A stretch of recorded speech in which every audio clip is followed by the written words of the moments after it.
Welcome back to Whence Came You, a Masonic podcast featuring research papers and discussions related to Freemasonry. Here's your host, Brother Robert Johnson. All right, welcome back to the program. This is episode 377. Want to go ahead and thank everybody out there who listened to our last episode where we featured a great interview with Brother Lance Kennedy. I got a lot of great feedback about that episode. I got some bad feedback about the episode, but of course that was to be expected. We had some viewpoints expressed that were very polarizing at times for sure, and while I don't agree with everything Brother Lance says, and he doesn't agree with everything I say, I thought it was a good episode, and we had a great chance to go back and forth and put some of that out there for everybody to ponder, to think about, and to see what maybe inspirations they can take out of the ideas that were presented. This week, I've got a couple great articles, and I've got a wonderful piece, a new Masonic Minute with illustrious Brother Stephen L. Harrison, and we'll go ahead and get started right after this. The Whence Came You podcast is brought to you through the generous support of Masonic Revival, contemporary Masonic designs made for today's Freemason. You don't have to settle for throwing a plain old square and compass on anything anymore. Now you get something truly designed and truly wonderful. Whether it's aprons, awesome pins, and wonderful neckwear, bow ties, pocket squares, you name it, Masonic Revival has it. Head on over to MasonicRevival.com and check out what they have to offer. If you use promo code WCY at checkout, that means free shipping also. And make sure if you see Brother Edgar, tell him thanks for helping bring this program to all of you. And this program is also brought to you by all of you, those of you who support this program. We can't do it without you and your donations and all of your assistance, so thank you so much. To find out more about how you can assist this program, head on over to WCYpodcast.com and click on Support the Show. There you can make direct donations, sign up to be a monthly contributor, a fellow, or even a producer. And thanks very much to everybody for donating. Now, the first thing I'd love to dive into is a little bit of the 7 liberal arts and sciences, science in general. Let's go with astronomy. It was reported over this last week that a mysterious radio signal from deep space has been detected. Now, one other time, a long time ago, there was a signal that was repeating, and SETI Institute found it. That's the Search for Extraterrestrial Intelligence, used to be a government-funded program that sought radio signals from deep space, and they would base it on the Drake equation, which kind of said that there are up to 50,000 other worlds in our galaxy alone that have at least radio telecommunication. And as our broadcast televisions and radios would broadcast here on Earth, well, those signals go out into space and they travel infinitely out into the ether. Well, the same would be true of an alien civilization. So when they got the signal a long time ago, they moved the radio telescope out of the way and then they moved it back to see if it was still there, and it wasn't. And you can look that up. It's called the WOW signal, so WOW signal, and it's called that because the guy wrote WOW on the printout. So for the second time now, I want to say it's the second time, they have received a mysterious radio signal from deep space. Now, it doesn't necessarily mean aliens or intelligent life. It could just be like gamma ray bursts, or it could be a star, or it could be any number of things that create radio waves in outer space. In a sense, that is sound traveling through the vacuum of space, which is counterintuitive, but it's radio wave. So the first thing I want to put you on is this article from BBC News. Astronomers have revealed details of a mysterious signal emanating from a distant galaxy picked up by a telescope in Canada. The precise nature and origin of the blasts of radio waves is unknown. Among the 13 fast radio bursts, known as FRBs, was a very unusual repeating signal coming from the same source about 1.5 billion light years away. Now, just to give everybody an idea, if you're listening to this and maybe you've got kids in the room or whatever and they're asking you what a light year is, well, maybe you just don't know what a light year is. And for those folks, a light year is simply the distance light travels in 1 year. Light travels approximately, nobody knows the exact speed, but we've got a pretty okay guess, and that guess is 186,282 miles per second. So, if you take 186,282 times that by 60, that's how many miles it's traveled in a minute. Now times that by 60, that's how many miles it's traveled in an hour. Times that by 24 for a day. Times that by 356, and that's how far light beam has traveled in 1 year. 1.5 billion light years away. So that means you would have to travel that fast for 1.5 billion years to get to the source of the signal. It's been traveling quite a long time. Back to the article. Such an event has only been reported once before by a different telescope. Quote, knowing that there is another suggests that there could be more out there, end quote, said Ingrid Stairs, an astrophysicist from the University of British Columbia. Quote, and with more repeaters and more sources available for study, we may be able to understand these cosmic puzzles, where they're from and what causes them, end quote. The Chime Observatory, located in British Columbia's Okanagan Valley, consists of 4 100-meter-long semi-cylindrical antennas, which can scan the entire northern sky each day. The telescope only got up and running last year, detecting 13 of the radio bursts and almost immediately including the repeater. The research has now been published in the Journal of Nature. Quote, we have discovered a second repeater and its properties are very similar to the first repeater, said Sriharsh Tendulkar of McGill University in Canada. Quote, this tells us more about the properties of repeaters as a population, end quote. FRBs are short, bright flashes of radio waves which appear to be coming from almost half across the universe. So far, scientists have detected about 60 single fast radio bursts and 2 that repeat. They believe there could be as many as 1,000 FRBs in the sky every day. There are a number of theories about what could be causing them. They include a neutron star with a very strong magnetic field that is spinning very rapidly, 2 neutron stars merging together, and among a minority of observers, some form of alien spaceship. And you can read that again on the BBC News. I'll throw a link to that in the show notes. The article was by Helen Briggs, BBC News, posted 9th of January 2019. Now, what does that have to do with Freemasonry? Well, to give you that answer, we're going to go back in time and we're going to take a look at the California Freemason, June-July issue, 2010. On the cover, Are We Alone? Jim Nickerson explores deep space and asks the really big questions. So, here we go.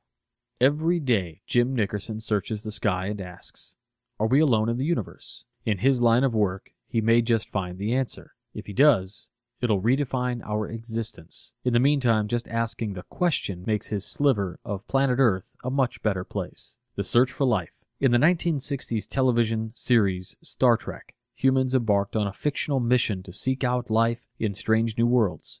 In that mythology, the crew reported to Earth-based Starfleet headquarters in San Francisco. For brother Jim Nickerson, the real-life mission is based some 40 miles away in Mountain View. Nickerson, a master mason at Burlingame Lodge No. 400, is a mission support engineer at the NASA Ames Research Center. It's a multi-mission operations center, meaning Nickerson's on hand to assist with computer hardware and networking for whatever mission arises. A few months ago, that involved quote-unquote blowing up the moon, as the media hyped NASA's La Crosse Lunar Crater Observation and Sensing Satellite mission. The team launched a missile into the lunar surface, then analyzed the debris to prove that there is water on the moon, a major boon for deep space exploration. These days, Nickerson's work is devoted to the Kepler mission, searching distant stars for Earth-like planets. The mission has already discovered 5 gas giants like Jupiter. It has the potential to identify hundreds of Earth-like planets in the Milky Way alone, and answer whether or not they might sustain life. Whether it's life like ours, or like we haven't yet imagined, a speck in the sky. Nickerson is a self-described geek, a label he wears with pride. But when his explanations trail off into the ionospheres and other 4-syllable words, he checks himself. To explain the challenges of the Kepler mission, he uses this analogy. Imagine a plant. On one leaf, imagine an ant. Then imagine a speck of dust on the ant. The whole thing moving, and we're trying to take a picture of the speck of dust. A special telescope monitors the brightness of some 100,000 stars in space. A change in brightness means that an object has passed in front of a star. A recurring change means that object is actually a planet in orbit. Kepler scientists can judge the path and speed of an orbit, and from that, the size of the planet and how far it is from the star, and if life might survive there. As a computer engineer, Nickerson works intimately with Kepler's special computer system, fine-tuning it and helping the team interpret its results. They have an affectionate nickname for it, he says, which he cannot share because it's classified. The system turns streams of raw data, billions of numbers, into a picture for analysts so that the speck of dust could be a planet as far as 3,000 light years away, and it might have life on it. Bigger questions. Nickerson's work is an extension of what he does for fun. He can't resist building or rebuilding things from antique radios to old cars. He drives a lovingly restored '71 Camaro. He has too many hobbies to list in one breath, and he fancies retirement not as long days of relaxation, but the opportunity to develop a secondary passion, flying. He wants to be a flight instructor. He has also logged countless hours piecing together a homebrew antenna and satellite station used to talk to people around the world via amateur radio frequencies. His greatest feat so far was a conversation with someone in the Marshall Islands. He sunk time and dollars to track down hardware and cobble together an advanced model that you can't find in any manual. And for what? Nickerson says it's the same old questions. Who's out there? Is anybody listening? That drive for the connectedness is why, in Nickerson's opinion, the Kepler mission matters. Quote, "For all of history, since we've been looking at the stars, the questions have always been, what if we aren't alone in the universe?" End quote.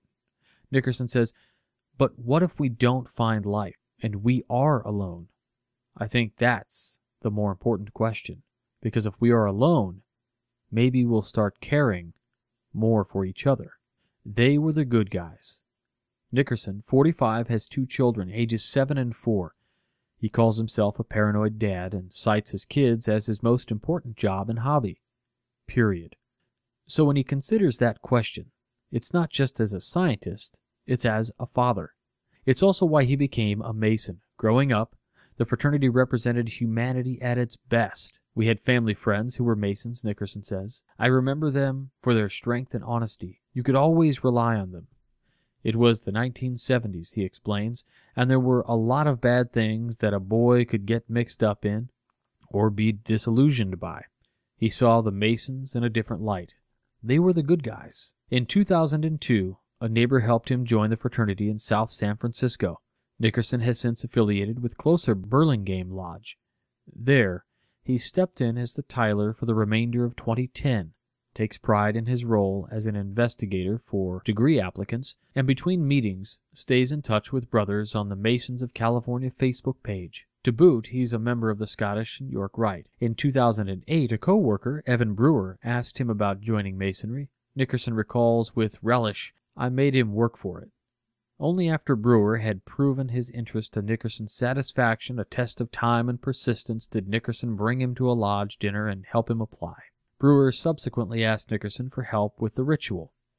Because he was my buddy, I got to push on him to accelerate, Nickerson says, and I ended up coaching him through all 3 degrees. It struck a chord, and Nickerson remains a candidate coach today.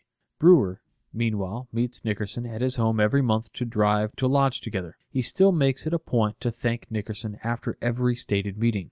We come in peace, plus truth, relief, and brotherly love. Weeks ago, battling after-work rush hour traffic and anxious to get home to his family, Nickerson merged onto highway and saw an elderly man walking in the breakdown lane. He pulled over, and an instinct, he says, more than a reasoned decision. The man got in the car and thanked him for the ride. He was trying to walk home, but couldn't remember where his home was. He had an envelope in his pocket with an address some 10 miles in the other direction. Nickerson didn't have a GPS and didn't know the area, but phoned a friend who guided him through the directions. They pulled up to the address to find the man's wife sitting in the front yard waiting. She'd had the police out looking for her husband. She'd been waiting there all day for him to come home. Nickerson is still bothered by what might have happened if he hadn't pulled over. He needed help. He needed somebody. Nickerson says, and I realized there was nothing more important in my day than helping him. I think God gave me that opportunity to help. We all get that opportunity every day. I was proud of myself for being a good Mason and for being a good human being.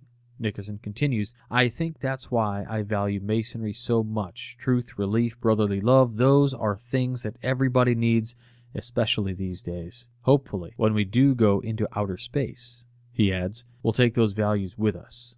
Now, if that article sounds slightly familiar, or maybe very familiar, it's because I read it many episodes ago.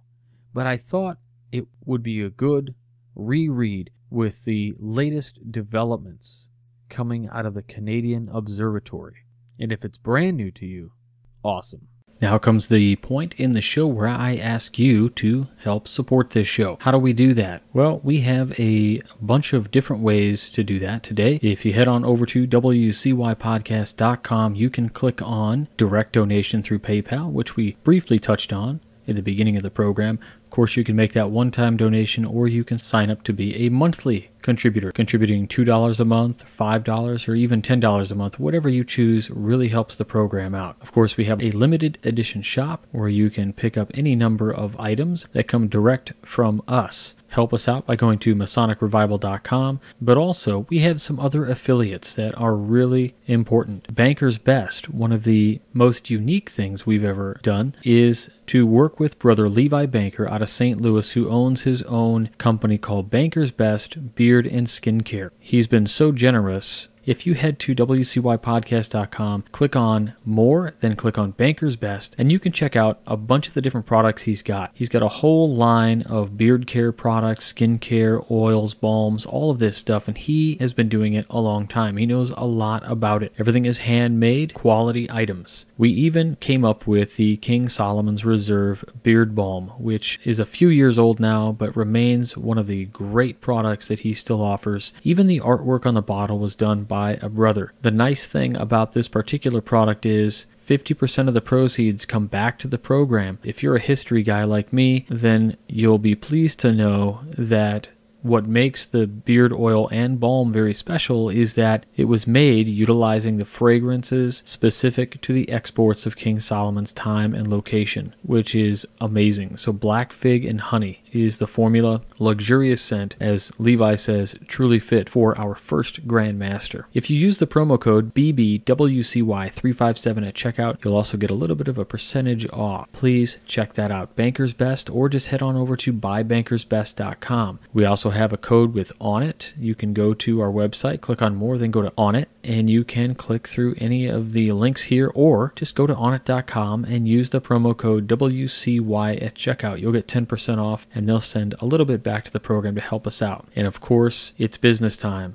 The book that I wrote with John T. Ruark, it is making some real waves, and people are using it and seeing success. So check that out on Amazon. You can click right to it. You can get it on Audible, Kindle, or in print, even on iBooks. And last but not least, I want to ask you to check out the Great Books program. You'll see the banner for it on the left-hand side, Intellectual Linear Progression. Use the promo code WCY, or you can just click on that link there, and you'll actually go right to the website and hear a little bit from Scott Hambrick about how awesome the program is. So that's it. I hope you guys enjoy, and thank you so much for helping us out.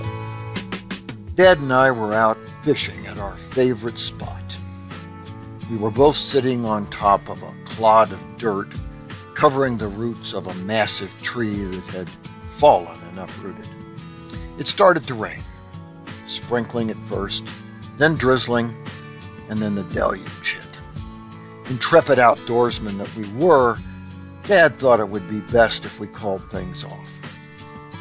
I think we could stand a little rain, he said, but if we catch any, we don't want those poor fish to get wet. With that, we packed up our gear. Dad stood up to get down off our perch, which by now had become muddy and slick. A mountain goat couldn't have held its footing on that slime, and Dad went down, sliding through the mud and landing with both feet in the lake. Trying not to laugh too much, I decided to try a more graceful approach to getting down. I grabbed a series of roots that were sticking out and slid down the mud ball. We washed off as much mud as we could in the clean lake water, then got into our car and headed home. In the course of our traumatic ordeal, we had worked up an appetite, so we decided to stop for lunch. After our lake water mud bath, we figured it wasn't a good idea to go inside a diner, so Dad stopped at a place that had curb service. I had the short attention span of most kids my age. I was about 10. And as we were waiting for our order, I got bored and decided to do a little exploring. I flipped open the glove compartment and saw a book.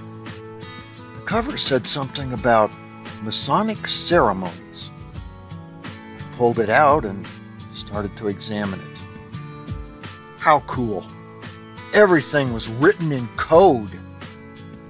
I settled on a page and studied it. Then I realized I could kind of make out what the coded words said, so I started to read out loud. Dad whipped around and looked at me and asked, "What are you doing?" I beamed with pride. "I'm reading this secret book." Dad grabbed the secret treasure from me. "You're not supposed to see that." We sat in silence. Dad stared at the page I had been reading. "My God," he said, "what you read is exactly what it says."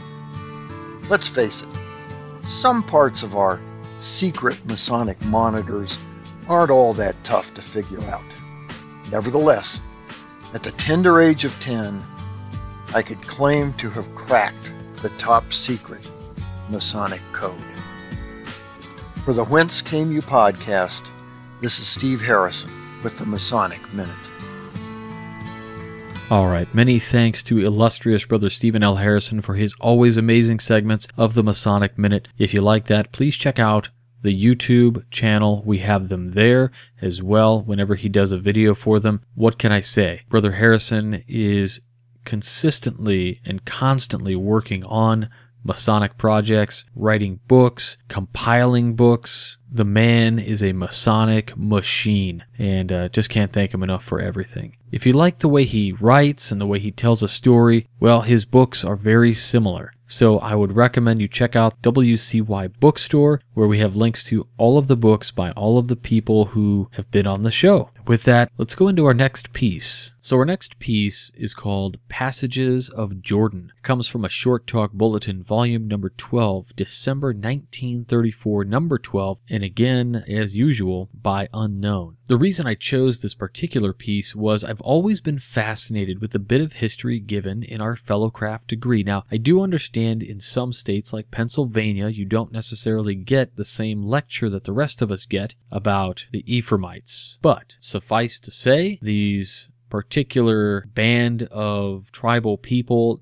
attempt to pass themselves off as another group of people and cross the river Jordan. There's several places where they could get passage across, and they would cross, but when they would encounter a guard of Jephthah, they would prompt them to say a special word, and they couldn't say it correctly due to their dialect, and it proved them to be an enemy, and they were killed on the spot. So this piece is called Passages of Jordan. Again, a Short Talk Bulletin. Here we go. And the men of Ephraim gathered themselves together, and went northward, and said unto Jephthah, Wherefore passest thou over to fight against the children of Ammon, and didst not call us to go with thee? We will burn thine house upon with fire. And Jephthah said unto them, I and my people were at great strife with the children of Ammon, and when I called you, ye delivered me not out of their hands. And when I saw that ye delivered me not, I put my life in my hands, and passed over against the children of Ammon. And the Lord delivered them into my hand. Wherefore they are, yea, come up to me this day, to fight against me? Then Jephthah gathered together all the men of Gilead, and fought with Ephraim. And the men of Gilead smote Ephraim, because they said, Yea, Gileads are fugitives among the Ephraimites, and among Manassites. And the Gileads took the passage of Jordan before the Ephraimites, And it was so, that when the Ephraimites which were escaped said, Let me go over, that the men of Gilead said unto him, Art thou Ephraimite? If he said, Nay, then said they unto him, Say this password. And they said the password, but they could not frame to pronounce it aright. Then they took him, and slew him at the passage of Jordan, and there fell at that time of the Ephraimites 40 and 2,000. Judges 12, 1-6. This account from the Old Testament is the source material from whence comes the familiar Masonic story of the pass in our middle chamber lecture. Mispronunciation marking the user as enemy is a device used at least 4 times since this famous password betrayed the Ephraimites. St. Bryce's Day, November 2nd, 1002. The Saxons used Chichester Church as a test word, pronounced it soft. The speaker was a Saxon and spared. If hard, he was a Dane and slain. In 1282, the French were massacred by Sicilians. The test was the word for dried peas. One, pronouncing it checkery, satisfied the soldiers that he was a Sicilian. If he said Sicily, he was known to be a Frenchman and was killed. In 1840, the Egyptians returned across the Jordan from a campaign to drive the Turks from their country. Resentful at being forced to help the Egyptians, Syrians seized some of the Jordan fords and asked those who crossed to pronounce the word for camel, Jamel. Egyptians have no soft J sound. When they answered Gamel, like their prototypes among the Ephraimites, they were slain at the passage of the Jordan. Still a third time was a test used at the Jordan. In the World Wars, straggling Turks were met at the fords by the Syrians, who demanded of those who would pass that they pronounce the Syrian word for onion. Those who said buzzle passed safely. Those who said bustle were killed. That 42,000 Ephraimites were killed at the passages of the Jordan is improbable. 40 plus 2,000 is generally considered to be much more likely figure. At least the words are open to either construction. The password that was used is a word of many meanings, both Masonically and biblically. Right Worshipful Charles C. Hunt, librarian and Grand Secretary of the Grand Lodge of Iowa, Masonic student and authority, went to the Hebrew Bible for the use of the word, with the following interesting result. It appears in Zechariah 4:12, translated as branch. Isaiah 27:12, translated as channel. Genesis 41, 5-6, 7, 22, 23, 24, 26, and 27. It appears in Ruth 2:2, Job 24:24, as translated as corn or ears of corn. Psalm 69:15, translated as water flood. Judges 12:6, not translated, as to do so would be to destroy the sense of the story in which it is used as pass or test word. In modern days, the word means, in the Standard Dictionary, a test word or pet phrase of a party, a watchword. The example is given, quote, opposition to internal improvements because a democratic This is quoted from Harper's Monthly, July 1892. Masonically, means both a stream and corn or wheat.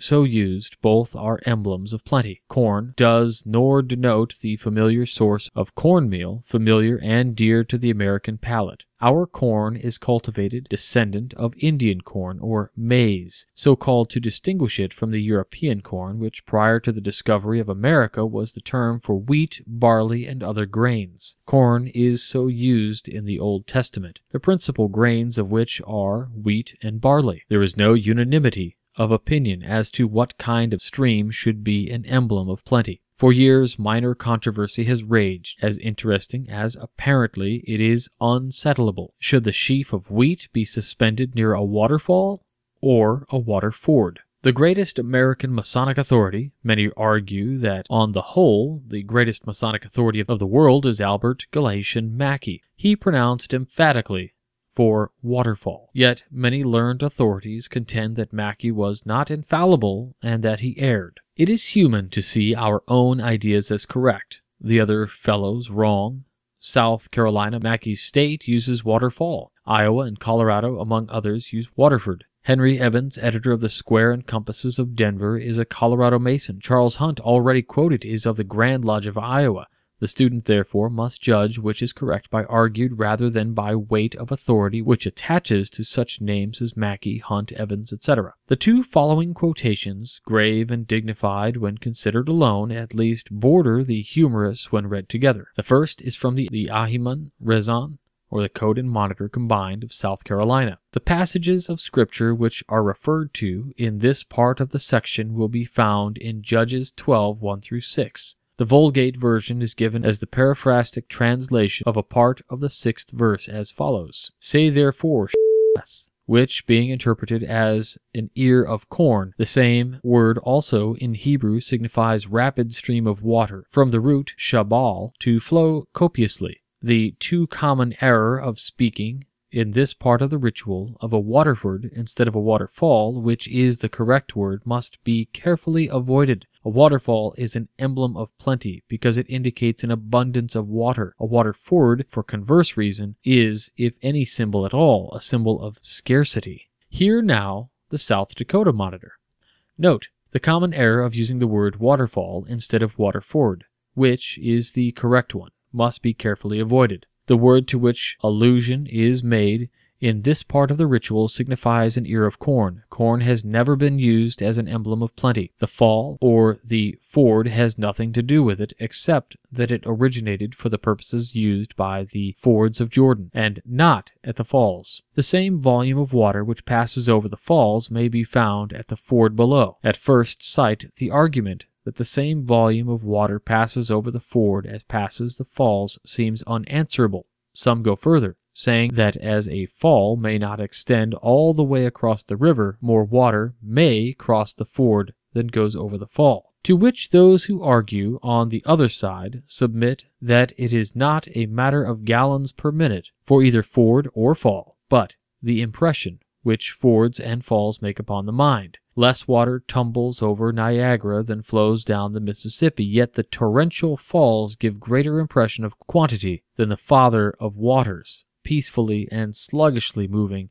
in great but shallow width. According to those who argue for fall instead of ford, the former conveys the idea of plenty of water, while ford, which can only exist where the water is shallow, argues a paucity of water, a fall of water. There is a certain emblem in the degree of a fellowcraft which is said to derive its origin from the waters of the Jordan, which were held up while the Israelites passed over, and which would naturally fall with great violence when the whole host had reached the opposite shore. An ingenious explanation of false emblem. The Jordan, it is true, is full of rapids and falls, and a waterfall may not be out of the keeping in the emblem. Yet a waterford has much more meaning, and waterfall is probably its corruption. The Jordan is fordable in places. The April 15, 1876 issue of the Canadian Craftsman contained the following: waterfall or waterford.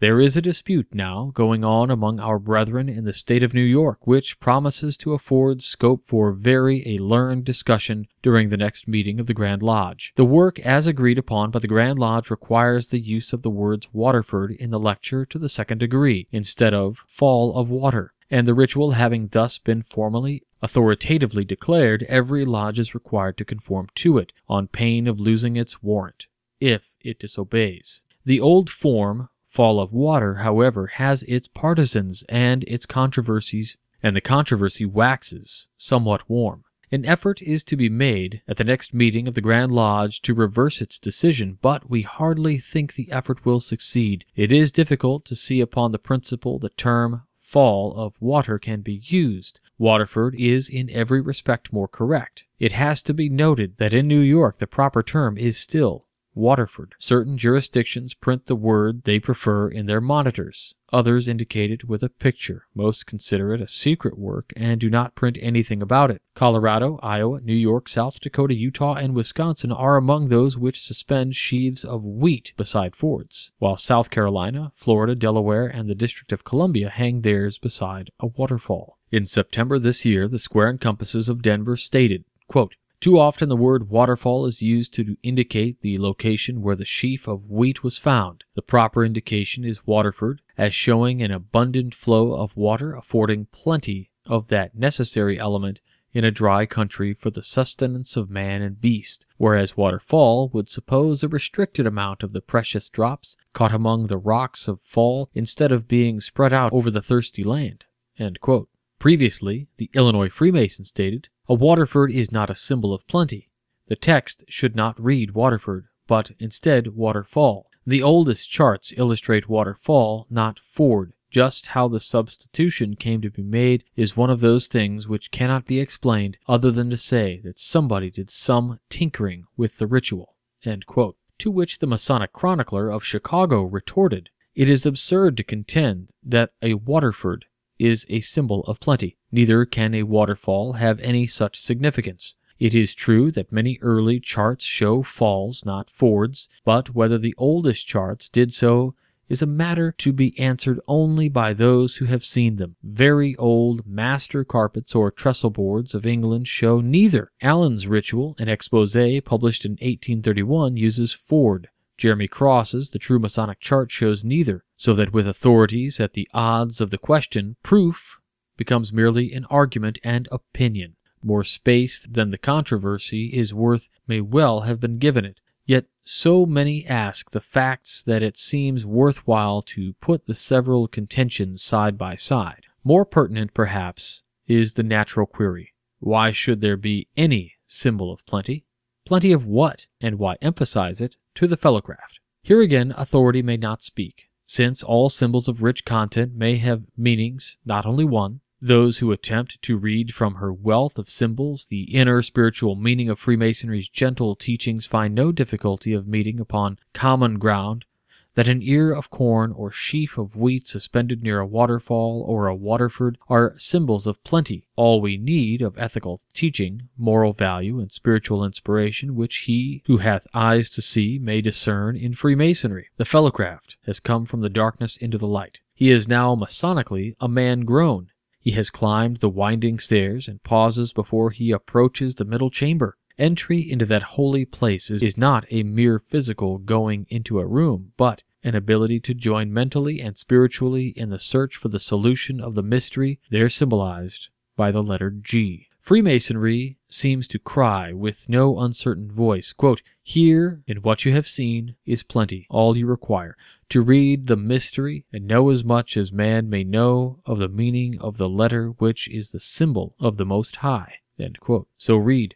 The symbol becomes high and beautiful, and the controversy as to whether ford or fall is correct is of little consequence or worth. Happy is the fellowcraft who does indeed receive his plenty when he crosses the passages of the Jordan, learns the correct pronunciation of and pauses into his middle chamber. Now, I found that piece really interesting because of the contentions between states. Here in Illinois, we still use the word Waterford. However, I had lunch about a year and a half ago with some gents from the Scottish Rite. You may know them, Dean Alban and Maynard, and of course, Art de Hoyos. And Art told me that definitively the word is waterfall, and it should be waterfall, and he told me that the evidence is because it comes from our oldest scriptural readings, and the oldest contextual use of that is waterfall. So it should be waterfall. So for what it's worth, that's what it is. Now, before I leave you this week, I did want to say thank you so much for listening, and thank you all for all you do for this show. And I do want to say thank you so much to everybody who's putting on the Esotericon. If you're interested in Esotericon,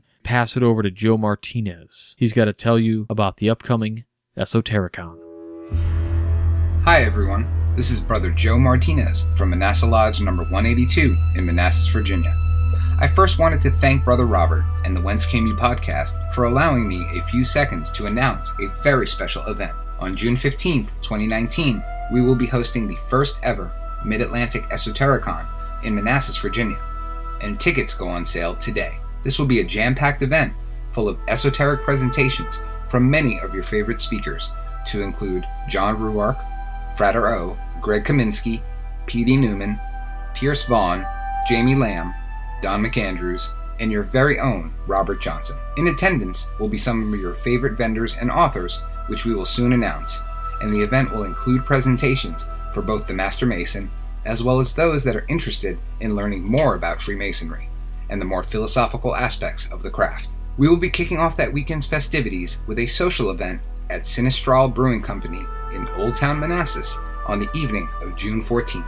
Tickets for the social event are very limited, and it will be a private event in a great venue with much fellowship to be had. If you're looking for an engaging, thought-provoking, and esoterically focused event, you will not want to miss this. Please check us out on Facebook at facebook.com/MA Esotericon for ticket links, further information, and news updates as we post them. Again, a most hearty thank you to my dear friend and brother, Robert Johnson, for allowing us a few brief minutes to tell you all about this amazing event, which we are all excited to host. Seating is limited, so get your tickets now.